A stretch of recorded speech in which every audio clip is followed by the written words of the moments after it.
नमस्कार सगळ्यांना श्री स्वामी समर्थ। आजचा दिवस तुम्हाला सुखमय आणि आनंदाचा जाओ ही स्वामीचरणी प्रार्थना।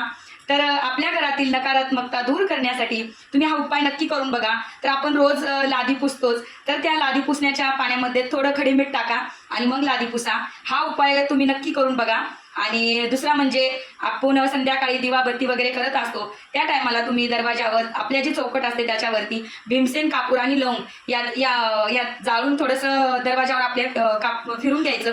आणि असं केल्याने पण आपल्या घरातली नकारात्मकता दूर होते। आणि त्याचबरोबर संध्याकाळच्या वेळी आपल्या घराच्या बाहेर पूर्वे किंवा पश्चिम दिशेला दिवा लावायचा आणि त्याने पण आपल्या घरामध्ये नकारात्मकता येत नाही, खूप घरामध्ये पॉझिटिव्हिटी वाटते। तुम्ही हा उपाय नक्की करून बघा। माझ्या चॅनलला सबस्क्राईब करा, लाईक करा आणि छान छान कमेंट्स करत जावा अशीच व्हिडिओ पाहण्यासाठी। चला भेटू पुन्हा एकदा छानशा व्हिडिओमध्ये। सगळ्यांना श्री स्वामी समर्थ।